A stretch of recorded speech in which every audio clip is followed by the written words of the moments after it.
ஆண்டவரும் இரட்சகருமாகிய இயேசு கிறிஸ்துவின் விலையேறப்பெற்ற நாமத்தில் தியானிப்போம் வாருங்கள் என்ற இந்த நிகழ்ச்சியின் வாயிலாக உங்களை சந்திப்பதில் மிகவும் சந்தோஷமடைகிறேன். தேவன் இம்மட்டுமாக நம்மை காத்து வழிநடத்துகிற கிருபைக்காக கர்த்தரை ஸ்தோத்திரிக்கிறேன். நான் இன்றைக்கு தியானிக்க போகிற அந்த வேத பகுதி இயேசு கண்ணீர் விட்ட 3 சந்தர்ப்பங்களை குறித்து உங்களோடு தியானிக்க நான் விரும்புகிறேன். அதற்கு ஆதாரமாக யோவான் சுவிசேஷத்தில் நம்ம பார்க்கிறோம். 11ஆம் அதிகாரத்தில் 35வது வசனத்தை நம்ம பார்க்கும்போது, இயேசு கண்ணீர் விட்டார். லாசருடைய மரணத்திங்கே மரியாளுடையும் மார்த்தாளுடையும் லாசரையும் நேசித்த ஆண்டவர் அவருடைய வீட்டில் கடந்து வந்து அவரோடு உணவருந்தி அவரோடு சம்பாதித்து அவரோடு ஐக்கியமாயிருந்த ஆண்டவர். லாசரு தீனமாயிருக்கிறதை அறிந்து இயேசுவினிடத்தில் ஆளை அனுப்பினார். அந்த நேரத்தில் இயேசு தீனமாய் கிடந்த லாசரவே குணமாக்காமல் அவர் தங்கியிருந்த கிராமத்தில் மறுபடியும் 2 நாள் தங்கி என்று நம்ம வாசிக்கிறோம். இயேசு அந்த வார்த்தையை கேட்ட பொழுது, இந்த வியாதி மரணத்துக்கு ஏதுவாயிராமல் தேவனுடைய மகிமை விளங்கும்படி ஏதுவாயிருக்கிறது என்று சொல்லி, தேவனுடைய குமாரனும் மகிமைப்படுவாய் என்று சொல்லி அவர் இருந்த கிராமத்திலே 2 நாட்கள் தங்கினார் என்று நம்ம வாசிக்கிறோம். அவர் நேசித்த அந்த குடும்பம் அவரை நேசித்த குடும்பம். ஆனால் இந்த நேரத்திலும் இயேசுவை அறிவித்து விட்டும் நேரத்திலும் அவர் வராமல் அங்கே தங்கினார்கள் என்று நம்ம வாசிக்கும்போது மிகவும் வேதனையான ஒரு சூழ்நிலை. ஆனால் இயேசு நாம் இங்கே பார்க்கும்போது இயேசுனுடைய அந்த இயேசு அறிந்து கொண்ட அந்த காரியம், நான் நேசித்த இந்த குடும்பத்துக்கு நான் அவருக்கு அவர் நினைக்கிறதுக்கு அப்புறமாக ஒரு சர்ப்ரைஸை கொடுக்கலாம் என்று இயேசு சிந்தித்தார். அது என்னவென்றால் அது யாருக்கும் தெரியவில்லை. ஆனால் அதை இயேசு மனதிலே கொண்டார்.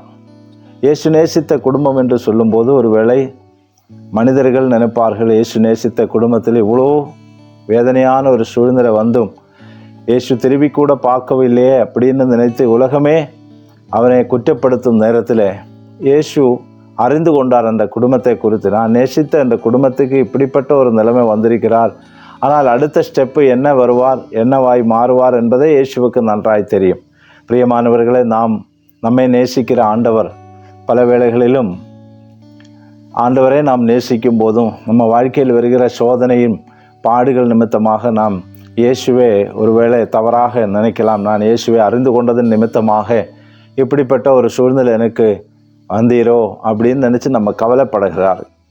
ஆனால் அதை நன்றாய் அறிகிற ஒரு ஆண்டவர் இருக்கிறார். நம்ம வாழ்க்கையில் வருகிற பாடுகள் சோதனை எதுவாக இருந்தாலும் எல்லாவற்றையும் நன்றாய் அறிகிற ஒரு கர்த்தர் இருக்கிறார். அவர் நிச்சயமாகவே நமக்கு சோதனையில் நம்மை நடத்தி பாடுகள் நம்மை நடத்தி நம்மை துக்கத்தில் நம்மை அழிவுக்குள்ளே கொண்டு போகிறதுக்கு அவர் நினைப்பதில்லை. மாறாக அவர் நமக்காக ஒரு அற்புதம் செய்ய, நான் யாரென்று உங்கள் வாழ்க்கையில் காட்டும்படியாக அவர் விரும்புகிறார். அதுதான் இங்கே நடந்தது என்று நம்ம அறிந்து கொள்கிறோம். இயேசுவை அறிவித்தும் இயேசு 2 நாட்கள் கூட அவர் தங்கின ஊழியம் செய்த கிராமத்தில் அவர்கள் இருந்தார்கள். மட்டுமல்லாமல் மரித்து அடக்கம் பண்ணப்பட்டு 4 நாளான பிறகுதான் இயேசு அங்கே போகிறதுக்காக முயற்சி பண்ணுகிறார். நாம் அங்கே வாசிக்கிறோம், இயேசு லாசரை அடக்கம் பண்ண பிறகு அந்த வீட்டுக்கு திருப்பி வருகிறார். அந்த 11ஆம் அதிகாரத்தை நம்ம முழுவதுமாக படிக்கும்போது, லாசரு தங்கின வீட்டில் അല്ലെങ്കിൽ மார்த்தாள் மரியாள் என்ற வீட்டிலே இயேசு வருகிறார். இயேசு வந்த பிறகு அவர் கேட்குற ஒரு வார்த்தை, இவைகளை சொன்ன பின்பு 28ஆம் வசனத்திலிருந்து அவன் போய் தன் சகோதரியாகிய மரியாளை இரகசியமாக அழைத்து, போதகர் வந்திருக்கிறார், உன்னை அழைக்கிறார் என்றார். அவன் அதை கேட்ட உடனே சீக்கிரமாய் எழுந்து அவரிடத்தில் வந்தார். இயேசு இன்னும் கிராமத்துக்குள் வராமல் மார்த்தாள் தம்மை சந்தித்து கொண்ட இடத்திலே இருந்தார். அப்பொழுது வீட்டிலே அவளுடனே கூட இருந்து அவளுக்கு ஆறுதல் சொல்லி கொண்டிருந்த யூதர்கள் மரியாள் சீக்கிரமாய் எழுந்து போகிறதைக் கண்டு அவள் கல்லறையின் இடத்தில் அழுகிறதுக்கு போகிறாள் என்று சொல்லி அவளுக்கு பின்னே போனாள். இயேசு வருகிறார் என்று மார்த்தாள் கேட்ட பொழுது அவருக்கு எதிர்கொண்டு போய் மார்த்தாள் சொல்லுகிற வார்த்தை இயேசுவினிடத்தில், ஆண்டவரே, நீர் இங்கே இருந்தீரானால் என் சகோதரன் மரிக்க மாட்டார். அப்பொழுது இயேசு அவளிடத்தில் சொல்லுகிற வார்த்தை, நீ தேவனிடத்தில் கேட்டுக்கொள்கிறது எதுவோ அதை தேவன் உமக்கு தந்தருள்வார் என்று அறிந்திருக்கிறேன். இயேசு அவளை நோக்கி, உன் சகோதரன் உயிர்த்தெழுந்திருப்பார் என்று சொன்னார். ஆனால் மார்த்தாளுக்கு அது விசுவாசிக்க முடியாமல், உயிர்த்தெழுதல் நடக்கும் கடைசி நாளிலே அவனும் உயிர்த்தெழுந்திருப்பார் என்று அறிந்திருக்கிறேன் என்று சொல்லுகிறார். இப்போ இயேசு நீ விசுவாசித்தால் தேவனுடைய மகிமையை காண்பாய் என்று சொன்னார். இயேசு அந்த இடத்தில் வந்து மார்த்தாளுடைய அந்த சந்தேகப்படுகிற நிலைமையை பார்த்து இயேசு அவளோடு சொல்லுகிறார், நீர் விசுவாசித்தால் தேவனுடைய மகிமையை காண்பாய் என்று அந்த வார்த்தையை சொல்லுகிறார். உடனே இயேசு அந்த கல்லறைக்கிட்ட போகிறார். அவர் சென்ற உடனே அங்கே எங்கே வைத்தீர்கள் என்று ஆண்டவர் அதை தேடுகிறார். வந்து பாரும் என்று சொல்லி அவரை காண்பித்தார் என்று நம்ம வாசிக்கிறோம். அந்த நேரத்தில் இயேசுவும் அந்த கல்லறைக்கிட்ட வந்து லாசருவை பார்த்து அழுகிற ஒரு காட்சியை நம்ம காண்கிறோம். 35ஆம் வசனத்தில் தான் நம்ம வாசிக்கிறோம், இயேசு கண்ணீர் விட்டார். இயேசு கண்ணீர் அந்த அளவுக்கு லாசருவை நேசித்தார் என்று நம்ம வாசிக்கிறோம். அப்போது ஒரு தனி மனிதனுக்காக இயேசு கண்ணீர் விடுகிறார். இரண்டாவதாக நம்ம பார்க்கும்போது ஒரு தனி ஜாதிக்காக இயேசு கண்ணீர் விடுகிறதை நம்ம பார்க்கிறோம். லூக்கா சுவிசேஷம் 19ஆம் அதிகாரம் அதனுடைய 41ஆம் வசனத்தில் நம்ம பார்க்கும்போது, அவர் சமீபமாய் வந்தபோது நகரத்தை பார்த்து அந்த நகரம் அதற்காக கண்ணீர் விட்டு அழுது, உனக்கு கிடைத்த இந்த நாளிலாகிலும் உன் சமாதானத்துக்கு ஏற்றவைகளை நீ அறிந்திருக்குமானால் நலமாயிருக்கும், இப்பொழுதோ அவைகள் உன் கண்களுக்கு மறவாயிருக்கிறது. எருசலேம் தேவாலயத்தை நோக்கி இயேசு கண்ணீர் விடுகிறார். காரணம் என்னவென்றால், இயேசு சொல்லுகிற ஒரு வார்த்தை உண்டு. 44வது வசனம், உன்னையும் உன்னிலுள்ள உன் பிள்ளைகளையும் தரையாக்கி போட்டு உன்னிடத்தில் ஒரு கல்லின் மேல் ஒரு கல் இராதபடிக்கு செய்யும் நாட்கள் உனக்கு வரும் என்றார். தேவாலயத்தை நோக்கி இயேசு என்ன செய்கிறோம், இந்த தேவாலயம் ஒரு கல்லின் மேல் ஒரு கல் இராதபடிக்கு அது தரைமட்டமாக்கப்படுகிற ஒரு நாள் வருகிறது என்று நினைத்து அதை சொல்லி இயேசு கண்ணீர் விடுகிறார். அழகான அந்த தேவாலயம் இடிக்கப்பட்டு போகிற ஒரு நாள் வரும் என்று இயேசு சொல்லுகிறார். அதை நினைத்து இயேசு கண்ணீர் விடுகிறார் என்பதை நம்ம பார்க்கிறோம். ஒரு தனி ஜாதிக்காக, இஸ்ரவேல் ஜனதுக்காக இயேசு கண்ணீர் விடுகிறார். காரணம் என்னவென்றால் அவருடைய பாவம்தான். நமக்கு தெரியும், ஆமீன், 70 தீத்து கைசரால் அந்த தேவாலயம் இடிக்கப்பட்டு அநேகர் சிறை பிடிக்கப்பட்டு போனது நாம் அறிகிறோம். அப்படியானால் நிச்சயமாகவே அந்த ஜாதிக்காக இயேசு கண்ணீர் விடுகிறார் என்பதை நம்ம பார்க்கிறோம். எருசலேம் நகரத்தை குறித்து இயேசு கண்ணீர் விடுகிறார். பிரியமானவர்களே, நம்மை குறித்தும் நம்முடைய சமூகத்தை குறித்தும் இயேசுக்கு அக்கறை இருக்கிறது. அவர் வேதனையோடு இருக்கிறவர். இந்த ஜனங்கள், மக்கள் செய்கிற தவறான பாவங்களை, தவறான வழிகளை நினைத்து இயேசு கண்ணீர் விடுகிறார், இயேசு வேதனைப்படுகிறார் என்பதை நாம் அறிகிறோம். மூன்றாவது நம்ம பார்க்கும்போது இயேசு கண்ணீர் விட்ட ஒரு சந்தர்ப்பம், அகில உலக மக்களுக்காக இயேசு கண்ணீர் விடுகிறார். லூக்கா சுவிசேஷம் 22ஆம் அதிகாரம் 40ஆம் வசனத்தில் நம்ம பார்க்கிறோம்.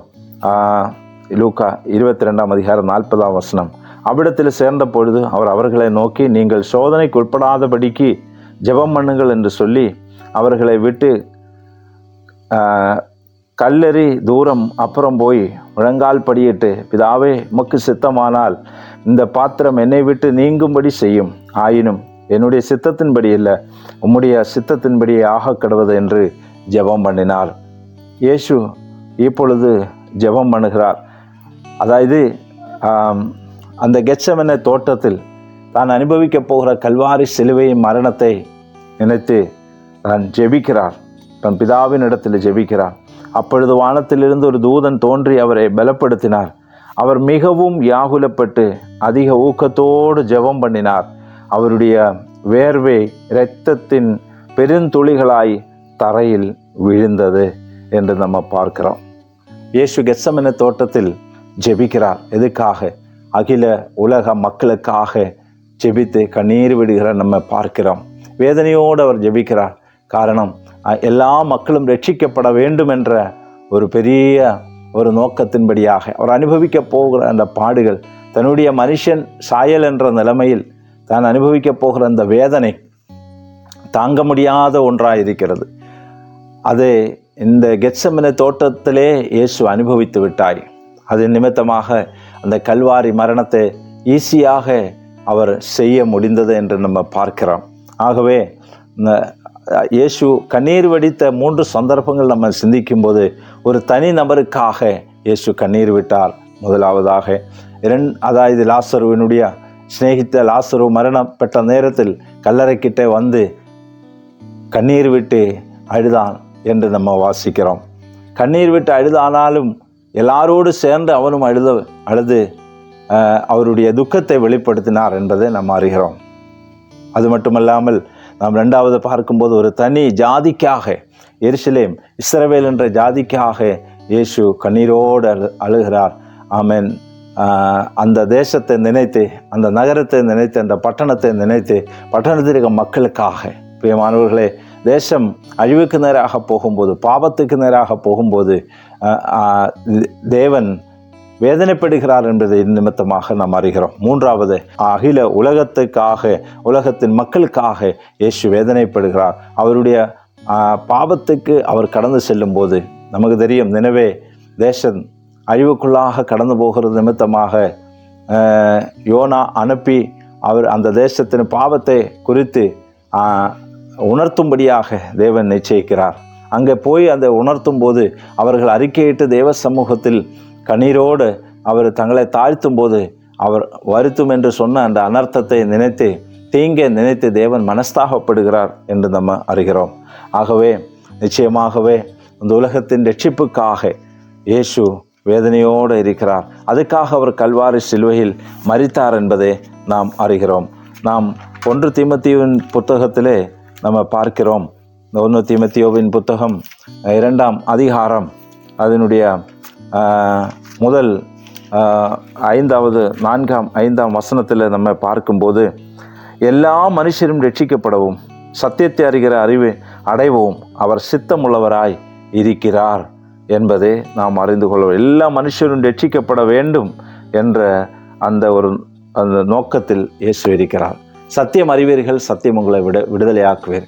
இன்றைக்கும் ஒவ்வொருவரும் பாவத்தில் அழிந்து போகாதபடிக்கு இயேசு உங்களை நேசிக்கிறார். பிரியமான மக்களே, இயேசு உங்களுக்காக தான் கல்வாரி சிலுவையில் மரித்தார். இயேசு உங்களுக்காக தான், உங்களுடைய பாவத்துக்காக தான், நோய்க்காக, உங்களுடைய பாவத்துக்காக, உங்களுடைய பிரச்சனைகளுக்காக, உலகத்தில் யாரும் மரிக்காதிருந்த இடத்துல இயேசு உங்களுக்காக மரித்து உங்களுடைய பாவத்திற்கு விடுதலை தர அவர் வல்லவராய் இருக்கிறார். ஆகவே அந்த இயேசுவை விசுவாசிக்கிறவருக்கு நிச்சயமாகவே ஒரு விடுதல் உண்டு. குடும்பத்துக்கு ஒரு விடுதல் உண்டு. தனி நபராக இருக்கிற உங்களுக்கு விடுதலை உண்டு. நீங்கள் கடந்து போகிற பாதையில் இயேசுவை விட்டு நீங்கள் போனால் நிச்சயமாகவே அந்த இயேசுனுடைய வழியை விட்டு நீங்கள் அகன்று போனால் அந்த இடத்துல உங்களுக்கு விடுதலை கிடைக்காது. ஆனால் இயேசுவோடு கிட்டி சேர்ந்தா நிச்சயமாக விடுதலை உண்டு. இன்றைக்கு என்னுடைய சந்தேசத்தை கேட்குற ஒவ்வொருவரையும் இயேசு அழைக்கிறார். கண்ணீரோடு தேவனுடைய சமூகத்தில் இருக்கிறவர்களுக்கு அவர் விடுதலை கொடுக்கிறார். நாம் ஜெபிக்கலாமா? கண்களை மூடி தேவ சமூகத்தில் நம்ம ஒப்பு கொடுத்து நம்ம ஜெபம் பண்ணுவோம். பரலோகத்தின் தேவனே, ஆசீர்வதிக்கப்பட்ட இந்த நல்ல வேலைக்காக உமக்கு நன்றி ஆண்டவரே. இந்த கர்த்தாவே, இந்த தியானிப்போம் வாருங்கள் நிகழ்ச்சியின் வாயிலாக தேவனோட வார்த்தையை கேட்டு கொண்டிருக்கிற ஒவ்வொரு மக்களுக்காக நாங்கள் ஜெபிக்கிறப்பா. இயேசு ஒரு தனி மனிதனுக்காக கண்ணீர் விட்டு அழுதார். இயேசு ஒரு தேசத்துக்காக கண்ணீர் விட்டு அழுதார். இயேசு அகில உலக மக்களுக்காக கண்ணீர் விட்டு அழுதான் என்று நாங்கள் சிந்தித்தோம் ஆண்டவரே. அப்படியானாலே நாங்கள் தவறி போகும் நேரங்களிலே கர்த்தாவே, எங்கள் குடும்பத்தில் நடைபெறுகிற அந்த அக்கிரமங்கள், வேதனைகள், சாபங்கள் நிமித்தமாக, இயேசுவை அறியாமல் அழிந்து போகிற மக்கள் நிமித்தமாக வேதனைப்படுகிற ஆண்டவரை எல்லாரும் ரட்சிக்கப்பட அவர் விரும்புகிறார். இன்றைக்கு வசனம் கேட்ட ஒவ்வொரு மேலும் உங்களோட வல்லமை இறங்கி வரட்டும். அவருடைய சாபங்களிலிருந்து, நோய்களிலிருந்தும் கர்த்தர் விடுதலை கொடுப்பீராக. எல்லா பிரச்சனத்திலிருந்தும் கர்த்தர் அவரை விடுவிப்பீராக. கர்த்தாவே, சமாதானம் இல்லாதவர்களுக்கு நீர் சமாதானத்தை கட்டளையிடுவீராக. உம்முடைய சமாதானம் அவர் மேல் வந்து சேரட்டும் ஆண்டவரே. காத்துக்கொள்ளும், வழிநடத்தும், ஆசீர்வதியும். இயேசு கிறிஸ்துவின் இன்ப நாமத்தில் ஜெபிக்கிறேன் ஜீவனுள்ள நல்ல பிதாவே. ஆமேன், ஆமேன்.